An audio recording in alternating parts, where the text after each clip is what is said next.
Good morning. It's May 2014, just the start of.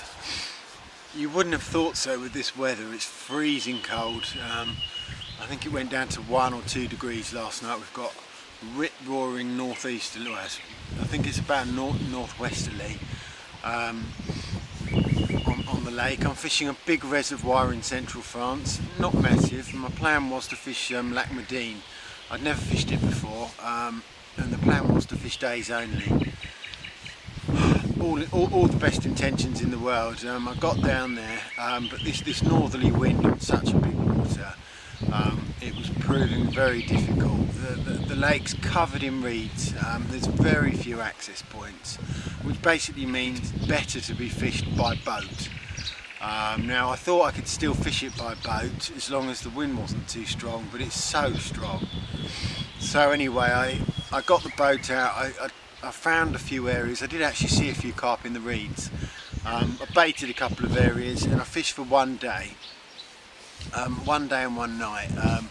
My plan was just to fish the days, but with all my gear and everything, I was a little bit concerned about the van, that I'd do the night as well. I had one cat and one small carp, so it was productive. I mean, I was probably only there for about 12-14 hours, but it was very difficult fishing. The rods were the best part of 15 metres from the bank, possibly a bit more, and the journey from the bank to the water in chest-high water was strewn with branches and rocks and boulders, and I managed to fall in. I drenched all my clothes. Got waders full of water, and then once the waders are full of water, I haven't got a spare pair. Of course I've got a spare pair of everything else, but I didn't bring a spare pair of waders. Then putting them on just becomes that much less enjoyable. So I did the night. I had the one fish, and where I was fishing to was basically I was fishing along into a reserve area, and I was fishing along reeds. And so both times with the catfish and the carp, when you hook them, they're just carting left into the reeds, which would be fine if you've got the boat because you can just go round. But with this wind, the boat's just permanently taking you into the reeds. Now, an option to get around that is to wade up the reeds, which is a good 50-yard wade, and then bring them in over the reeds, which again at this time of year when the reeds aren't particularly strong, it's doable. But then you've got two lines out there, you end up dragging the fish into your other line if it's the further out rod. There were just so many impracticalities with it. It was flipping tough fishing, and I thought, wow, God, I've got 7 nights to go. For once in my life, I'm just going to sit behind rods. I say that now, I am going to do it, and I'm just going to relax. Comfort fishing, I've moved on to a reservoir. I don't know how big it is. I'm guessing it's a couple of 100 acres, possibly a bit more. But it's basically a nice, really big round bowl. It's got a carp fishing bank, so you're allowed to fish here. So for once in my life, I'm going to actually fish in France legally. I've been out in the boat. It's not really a lot to tell. It's 5 metres, it's flat as a pancake. Nothing. I couldn't find anything out there, but I'm not too bothered. I think the main key to this sort of fishing is where I am now is to fish at range. As I said, it's a carp fishing bank, so other carp anglers are here. We've got 2 Austrians down to my right hand side, no one up to my left. So I'm probably fishing around 250, possibly even more than that out, which is a major problem now the pike season started. I've put all 4 rods spread at sort of 50 to 100 yard intervals in a nice big fan. Spray bait all along, 2 H blocks, only need 2, just as kind of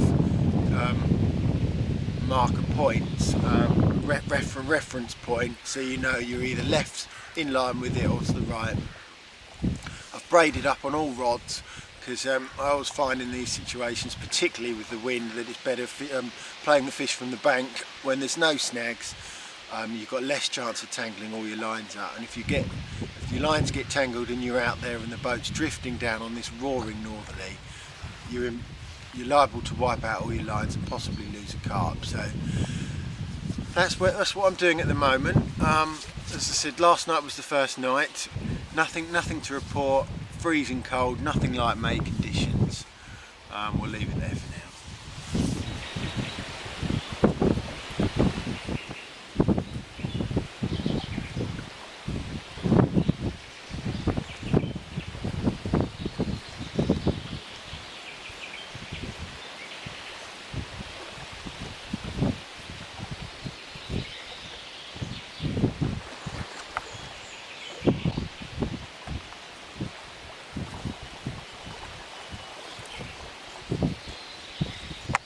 It was 1 degree last night according to the weather forecast, and it's going to be 16 degrees maximum today with a strong northeasterly wind.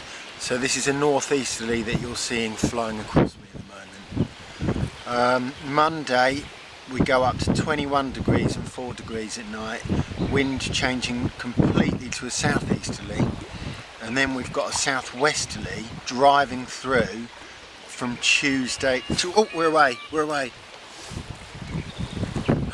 Jesus. Cormorant. I thought I was away. And then we've got a southeasterly driving through with temperature ranging from 16 to 20 degrees, cloudy. So it's looking good for later on in the week. I just hope. I mean, I'm on the west bank, so it's not ideal, but I am fishing quite a long way out. So there's only 2 night zones on here, and I'm not going to start shifting all this gear to a non-night zone and taking the risk. I'm going to sit it out and hope that they arrive. I've got confidence that they will.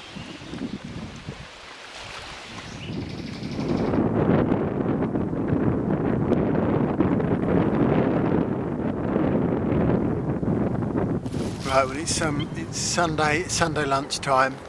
The rod's out in open water over the bay. I haven't been doing anything. I'm still going to stay there, but I've spread about 3 kilos of bait just in this bay where the wind's pushing into. It's only about 4 or 5 foot deep, and it's very weedy. And in this bright sunshine, I mean, nothing's going on in the open water.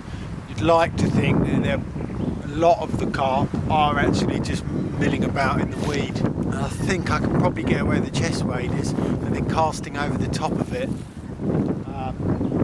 There's no access, and of course I could dare get the boat out again and try and fish from the boat.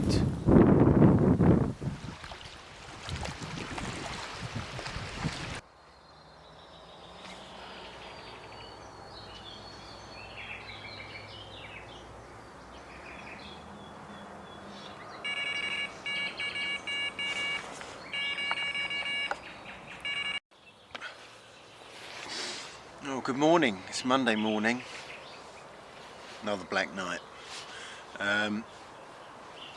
That was incidentally a pike angler just taking my right hand line out. It's one of the problems with this. I'm fishing with a very low diameter Dyneema braid on those 3 rods, on the basis that I'm fishing so far out you need enough on the spool. I'm probably at about 250, 300. But the lake's actually 400 acres. I've just checked it out online, and I'm bang in the centre of the night fishing zone. I've got 2 Austrian guys from Nash Tackle down to my right hand side. Between you and me, I'm almost certain they're not going to have anything. Whilst the wind is pushing down that way, you can see the conditions. It's bright sunshine, it's very cold, and it's a northeasterly wind. It's very early in the morning, so the wind has actually died off a bit, but they reckon they've seen 1 carp jump. I'm less convinced it was a carp. There's quite a few rods out there, and there's not been any action to report whatsoever. They've had 3 roach or kind of roach bream hybrids. I'm almost certain the fish are on the back of the wind. There's some lovely reed lines up on the other bank. I think probably more effective, definitely during daytime, is to just ping them out over the top of the reed lines. Got to try something different. Two nights here now, sitting in the open water over bait, Big spread of bait, and I've got 5 rods out there. There we are, the wind's just starting to pick up a little bit now. But there are low pots I'm showing here. The baits look perfectly healthy. Very disappointing this weather. It's flipping cold and it's incredibly bright. Not ideal carp conditions. Okay, so it's Monday morning. I'm in a boat. I've had it with just sitting behind the rods. It's boiling hot, and this is the area that I baited yesterday. Probably about 3 kilos of triple X. So I'm in the boat here. I've got 3 rods out, 1 there, and then 2 there. The plan is, if I get a take, I just let it run, and whilst I wind the other 2 in, then I unceremoniously hurl the 2 rods into the second boat there, and then I just take the net and I go out after the fish. I've chucked them probably just 20 yards just over the top of these reeds. I've got firm donks on all of them. It's very hard bottom here in amongst the weed, which can only be a good thing. Shame the highway's just there, but beautiful spot. Incidentally, just through that tunnel there is a non-fishing zone, and after 2 nights of blanking I remain convinced that half the fish are through there, if not all of them. Right, memory card died on me there. I have to change.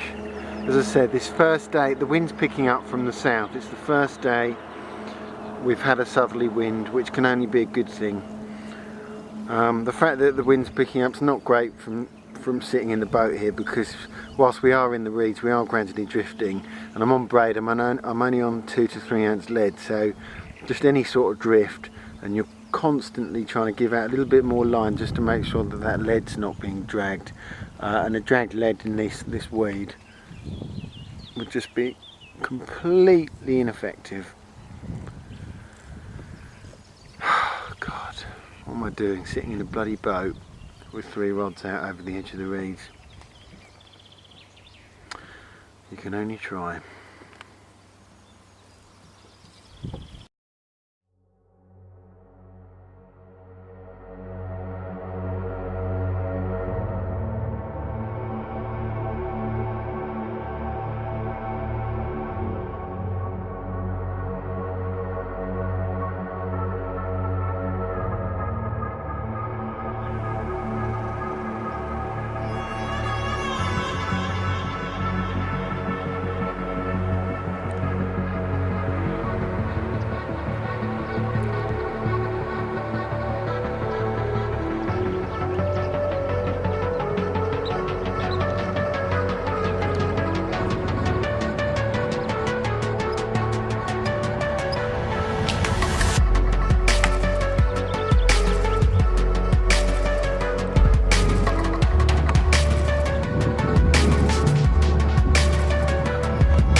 Absolute full of carp. Look at this big common. My God, there are 20 kilo fish all around me. No wonder I wasn't catching anything. They're all in the reserve.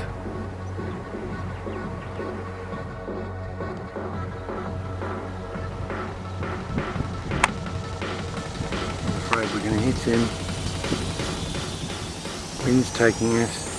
That's well over 40 pounds. Well over 40 pounds, right in front of me. The boat's going to hit him.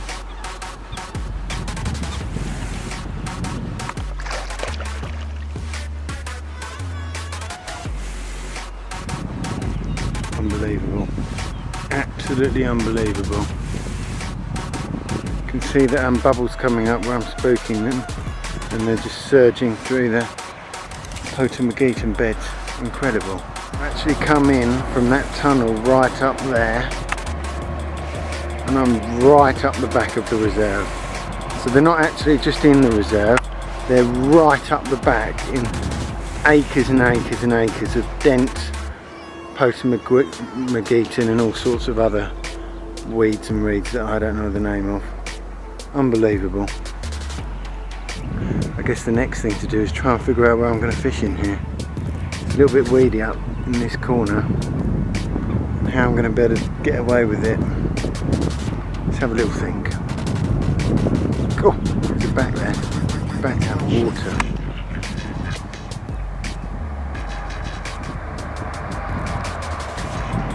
I guess my only option would actually to fish on this incredibly steep bank and then fish across to the weeds there where they're all living.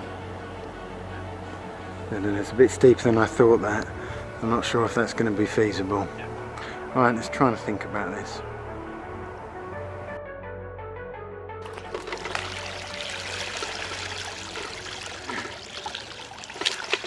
No good. I can't do this properly. Right, what we'll do, we'll video it and then we'll weigh it afterwards. Yes.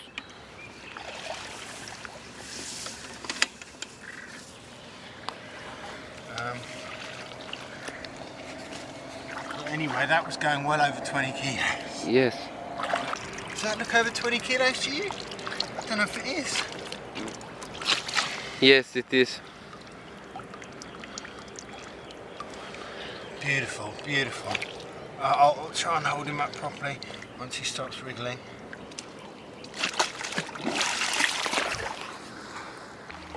Okay, so we've just weighed it.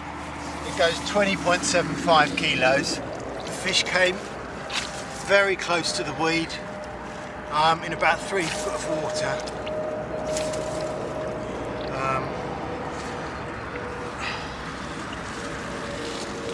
How's that? Beautiful. This has made the trip, no doubt about that. £44 common, nice. Just hold him up. Last time.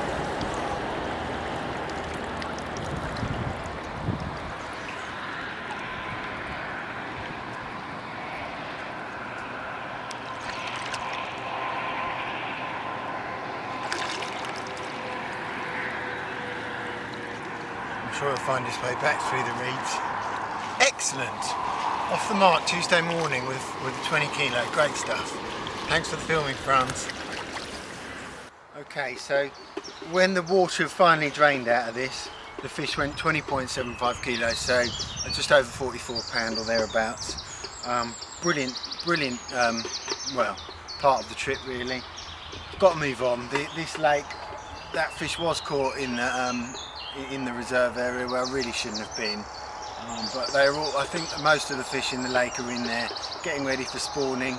We saw them all yesterday when I went through with the boat, and I only covered a fraction of the reserve, so my bet is that a lot more in there. There's a lovely westerly wind blowing. I've got 4 nights to go, and this just really isn't producing how we would like it to be producing. My Austrian mate who's doing the filming, Hans, he's had friends. Yeah? Yeah. He had a 15 kilo last night, but considering there are 2 anglers there with 8 baits in the water, we would like to be having more than this in these conditions. So I'm going to move north and see if I've got 4 nights to go, see if I can find some carp.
only been here a few hours.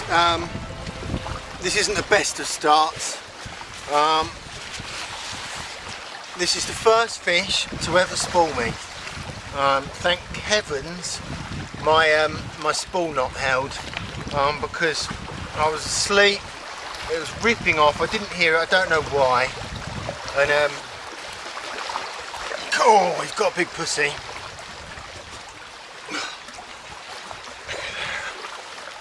Very difficult to hold when they're this sort of size. Let's just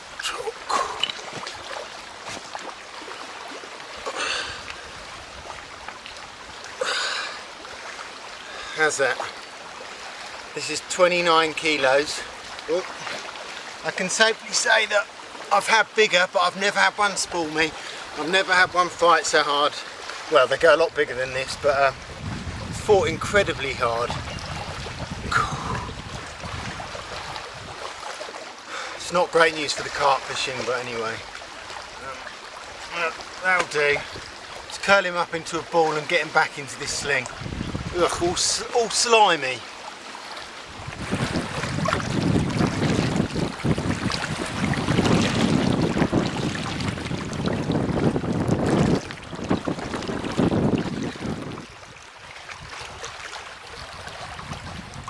We're on to Tuesday now, and finally the weather's changed for the good. Tim and I fished this exact spot in 2004 and 2005. We fished here consecutive spring times, and we had no less than 60 fish both times, up to just over 60 pounds, but we had some cracking carp from this spot. Unfortunately the word got out, not just about our captures but about many other people's captures on the lake, and the place became very busy between sort of 2007 and 2012. Very busy, and obviously the fish have wised up. I've come back, and apart from a couple of Dutch boys down to my left fishing the south side of the dam wall, there are surprisingly few anglers here, which is an absolute bonus. I know it's not going to be as easy as it was last time, it never is, but you'd like to think I'm in with a chance. We've got a strong southwesterly pumping into here. I'm fishing in 15 foot of water, literally just over the top of the rocks. The rocks go down a very steep gradient, so you're okay fishing here. Occasionally you break and get caught in the rocks, but it's very easy fishing. It's only 1 kilometre barrow ride from the car. You can get up here in no time at all. I just caught it in time before the Dutch boys arrived. But all the fish would be together at this time of year. I just hope that they do arrive. I mean, they've got so many places to go on this southwesterly wind. It's really an all or nothing. If I get one carp, you're going to get a few, which is why I was so disappointed with that catfish. I really thought it was a carp, and that would mean more carp, but since it was a cat, the carp haven't arrived yet.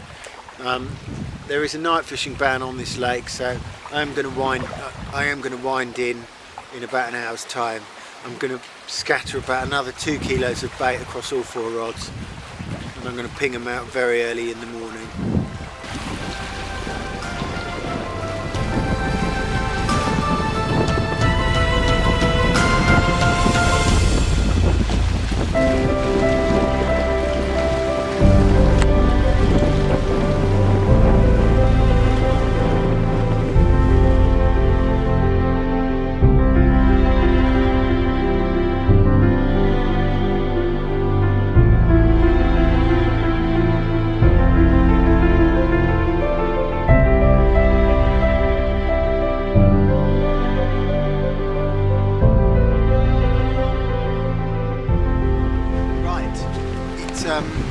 It's Wednesday evening, so I've done 24 hours here. Not a trace of a carp other than the big catfish. There's a big storm coming in. The clouds are just taking over right this minute, so we're in for some severe rain and wind. If I don't have anything by tomorrow lunchtime, I think I'm going to have to move on again. If the carp aren't here, the carp aren't here. They've got 1,800 acres of water to play about in. You'd think that'd be pushing on with the wind, but there's a hell of a lot of baits out there and no one's catching. Right, well it's good stay. Gee. Thursday morning, 2 nights here. I actually fished last night, left the rods out. Took the risk with the garde de pêche, absolutely nothing. Dutch guys did the same up the side, nothing. German guys over there, they've come around this morning, nothing. Carp just aren't playing ball, they're obviously not in this area of the lake. No one's seen any carp. They thought they'd lost one, but the more I think about it, the more it was a cat. If they'd had one, someone else would have had one, even if it wasn't me. But they're just not here. Maybe they've just been hammered over the last 8 or 9 years so much when the wind's crashing into this dam wall that they're looking to, well, I mean, they've got so much water to be in. They've just decided to move into a different part on this westerly wind and not here. I've got to move on. 2 days with just one cat to show for it. Absolutely pathetic. It's been another very, very difficult trip. I've got to move on. I've got to try something different because I'm not prepared to just sit here for the rest of the trip. Blanking like a good one. Most disappointing. Right, let's get the rods in, let's get out of here.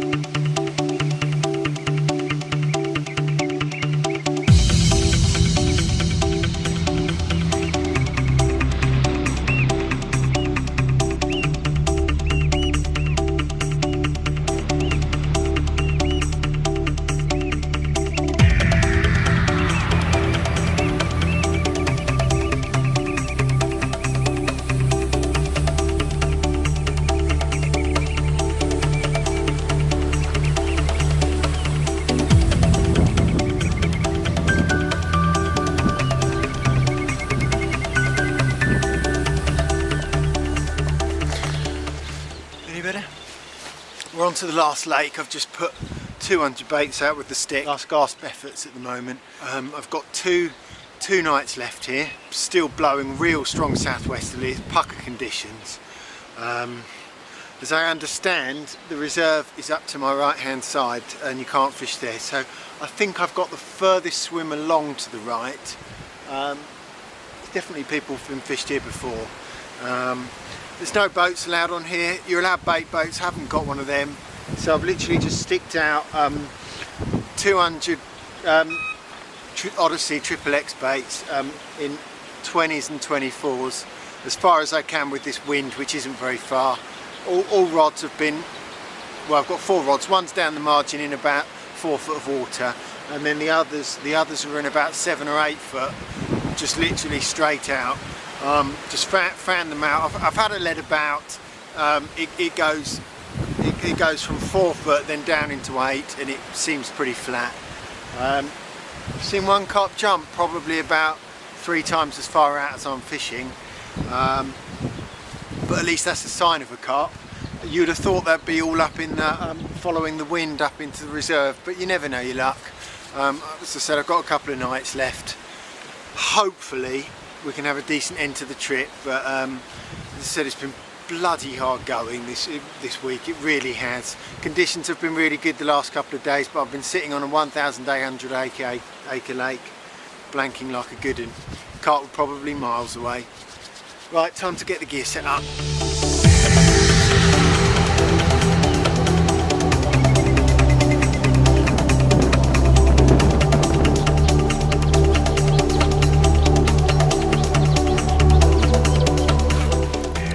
Good morning, it's Friday morning. First fish from the new lake. Apparently a lot of commons in here. This is a nice common. Oh, it's very fat. Oh, there we are. Beautiful. Just over 34.5. So not a massive carp, but lovely fish.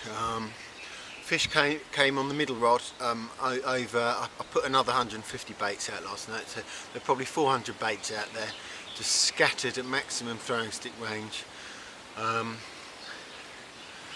just to hopefully induce a few fish to start feeding, so I can get a couple before we go. Very nice fish. I'm not particularly happy with playing it on the braid. I was playing it on this very thin Dyneema braid that I planned on using on Medine, and any little head shakes and my god, it's not like the standard braid. This sort of stuff feels like the hook's going to be thrown at any second. But anyway, beautiful carp, 34.5 pound.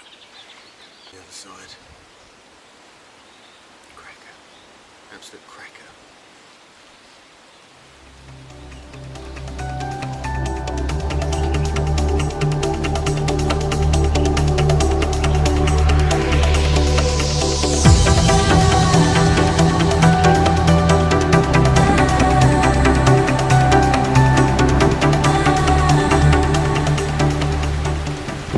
Absolutely drenched again. I've just had a bream.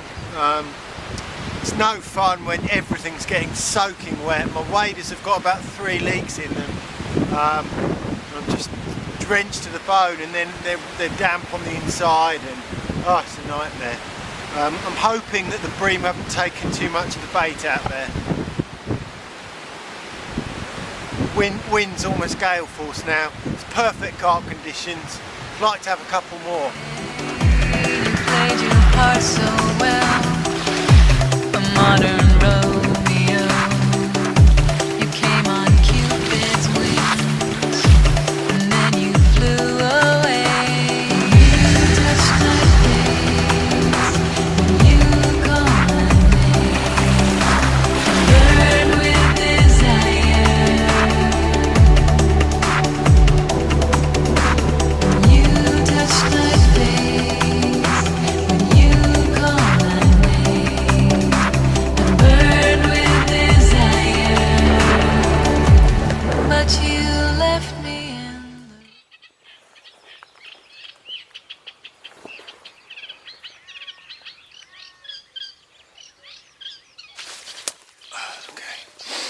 Good morning, it's Saturday morning. Fish came in on the bait last night. As you can see, it went totally still, and I stuck out about 4 kilos of 24mm bait. So I was having trouble with the bream, so I took off all the fluoro pop-ups and the 20mm baits, tied an extra knot in all of the rigs, and stuck a single 24mm bottom bait, all Odyssey XXX. So there was a nice sort of 1.5 centimetre gap between the hook and the bait. Same hook, a long shank size 6, and the carp came in no problems from the bream, and I had 2. I chucked the rods out at 1 in the morning because you're not allowed to night fish here, and the takes came at 3 and 5. It's 6 o'clock now. One of them's a beautiful 37 pound common, and the other one's a big common. I've not weighed it yet because I used the sling sack to sack the smaller fish. So I've literally just slipped it into another sack. It's certainly, I think it's over 45. It could be a bit more, but it's very difficult to tell. I think probably 46, 47, but you never know. So I look forward to weighing that in an hour or so once the sun's up. But as I said, it's gone totally calm. The fish definitely came down from the reserve area. The wind had pushed them all up there, and then it's come still, and during the night they've obviously drifted back down. So I'm happy, I'm very happy. Okay, here's the smaller one of the 2 overnight. This one went 37 pounds. You can see it's holding a bit of spawn. Thank you very much indeed. There we go. Beautiful common.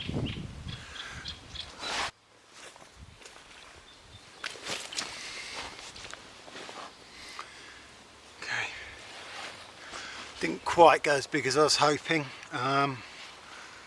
It's still 47.5 pound common, which I'm certainly not going to complain about. It's crapping out hemp seed. Someone's obviously been feeding particles, not me.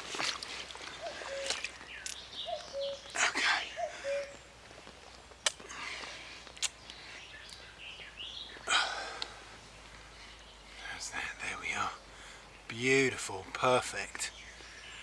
47.5 pounds, brace of forties for the week, both commons, mega, absolutely mega.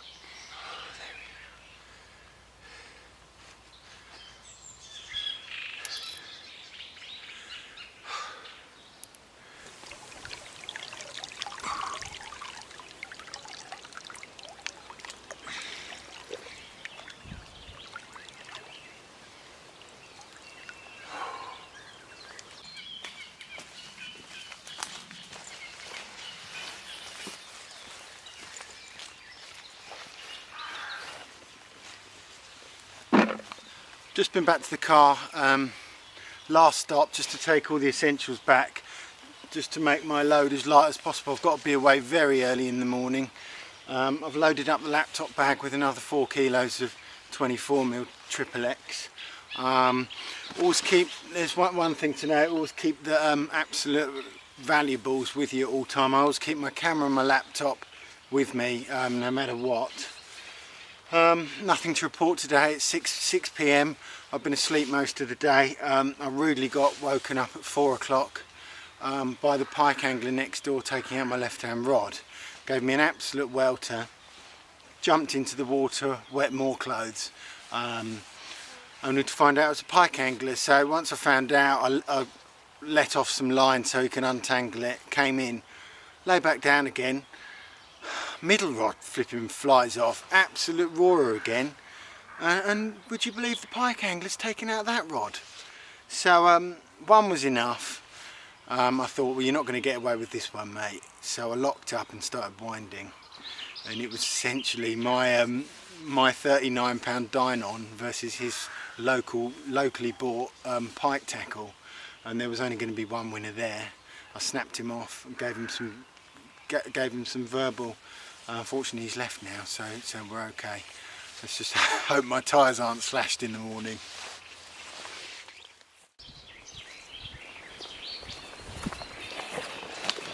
Okay, right at the death. Got another big bar of gold here, real nice carp, 46.5. So second 21 kilo of the trip. And this one is absolutely mint condition. Caught at midnight on the far right hand rod,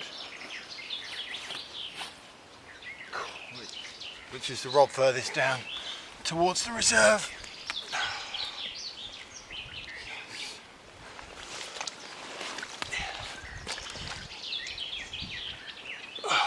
How's that? What an end to the trip, absolute beauty. And she's behaving herself, can you believe it? Cracker. Wow, look at that. Hardest fight as well out of all of them. We were hit stalemate for the best part of probably 10 minutes before I started making any headway on her. Amazing fish, absolutely amazing.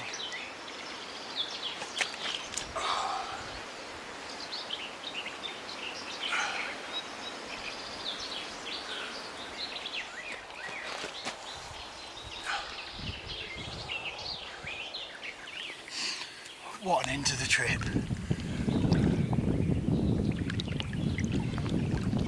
Oh, thank you very much.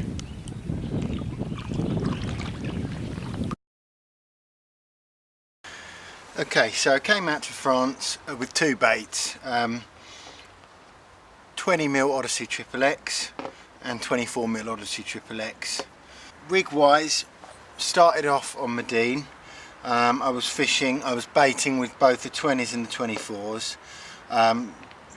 You know, usual score with me. I was using the long shank nailer in the size 6 with the 20mm bottom bait and an either 12 or 14mm pink pop-up. These had been heavily glugged in the hazelnut, and the main reason for that, I've got to be totally honest about it, I watched the Corder videos and seeing the carp's reaction to the pink, it couldn't be unnoticed. It was unbelievable. I think they were using almond as a flavour. I went for the hazelnut purely because it was a nutty flavour and it was something different, and I hoped the large present of catfish would be put off by it, or at least they wouldn't be attracted so much as the fish meal. And that just sits on the bottom like that, and as the fish sucks it up, you can see the hook point faces downwards and is liable to hook in the bottom lip. Absolute winner. On Medine, only fish for the night, 1 cat, 1 carp, no hook pulls, no problems at all. Moved on to the second lake, that large, rather large reservoir, blanked 2 nights out in open water, and then moved into the weedy water. 1 take, 1 fish, and again that was on the size 6. You saw how weedy it was from the videos, absolutely no problem at all. The hook hold in that 45 pound common was an absolute winner. There was no chance of it coming off. Had a bit of a struggle in the weed, no problem at all. Then I went over to stock. Didn't see any reason to change it really. I only had the 1 cat that night, which was a large cat, and again that was on the size 6. It spoiled me. It was one of the hardest fights I've ever had. The hook didn't open out at all. I was giving it a lot of pressure towards the end of the fight, and the size 6 held firm, so I had no reason to change. However, on that final place where I caught the last commons, started having problems with this. New water, new stock of fish, the place was full of bream, and obviously putting out so much good quality bait brings in everything. It brought in the bream, and I started getting pickups on the 20mm baits. I think I caught 3 bream on them, but I needed a change. So quite simply, all I did was take off them, just stick on a single 24mm. That gave me larger diameter bait for a smaller, quite a small in my eyes, quite a small diameter hook gape there, but with the length of the hair we've got good separation there of probably 1 centimetre. For me, that along with the sort of 8 to 10 inch hook link is just as good. And so I moved on to that lost me the bream, and I had the first 3 carp on that, I think, or first 2 carp on it, but unfortunately time was against me. You've only got a couple of nights at these places, and on the very last night, as you know, I had that lovely 46 pound common. It was absolutely nailed in the bottom lip, but cast the rod back out. I thought 2 rods were absolute banker for the night. Nothing happened all night. Wound in the morning, very late, in order to catch the ferry, and I'd been done. And what had happened was, I was using, this is it's a lovely feel of a material. This is the jelly wire in a 25 pound, quite a dark hook link material. But what was happening with the long hair, the carp pricks himself like so. He blows the bait out. On the ring it comes down and it wraps around the eye like that, okay, which basically makes the rig useless. So as you wind in, the hook quite often comes back like that, or comes in upside down. And what's happening, I think, because it was all foamed up, I'm sure it wasn't happening on the cast, is that the point goes into the bottom lip. We've seen it so many times on the underwater films that the carp can eject baits. It's blowing that bait away, because the hair's so long. The hair wraps around the shank like that, and makes the rig absolutely useless and ineffective. Now that only happened twice on the very last night of 8 nights fishing.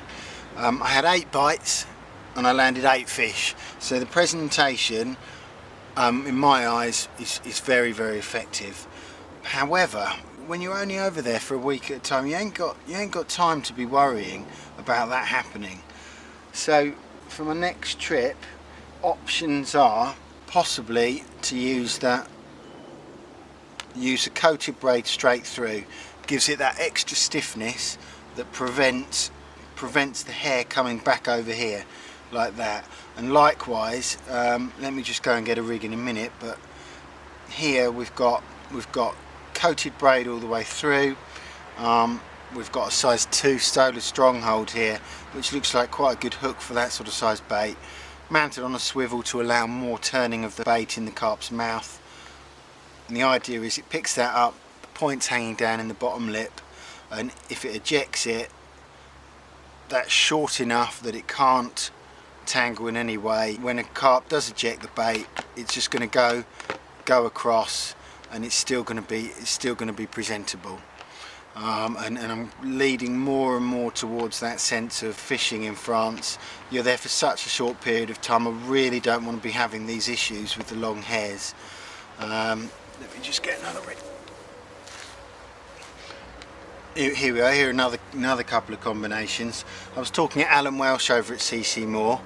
He's had so many problems with the rings on the hooks that he actually uses the shrink tube in 2 parts to make it look like a nice big bent hook there.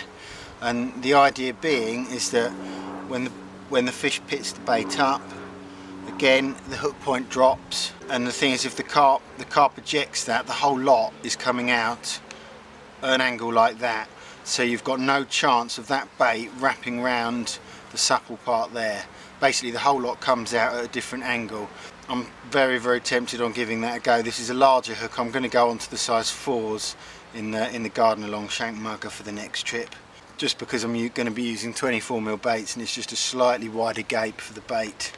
And the other option there, this here, it's basically just shrink tubed across the eye to prevent the hair. This is with the ring again, but that will prevent the hair from hooking up behind the eye and making your hook turn upside down. So just slight variations of the same rig there that hopefully should prevent those ejections turning into tangles. Rig wise, I've been using 45 lead core, fairly straightforward, and 3 ounce pear lead. It's been a bit silty, so that pear lead, when I'm casting out, that pear lead will just sink down slightly in the silt, and I'm just nicking the swivel into the lead clip there, so that when you do get a take, as I said before, I like to keep the lead on the underside of the fish when it's running. I've lost count of the amount of times that I've had a big drop back when the lead's been ejected and there's been nothing there. The idea is that the weight of the lead will prick the carp and cause the fish to bolt. When it bolts, the lead will pull away like that, so it's running underneath the carp. It gives it a little bit of resistance, but it keeps the hook link and it keeps everything lower down to try and get into that bottom lip. And there we have it.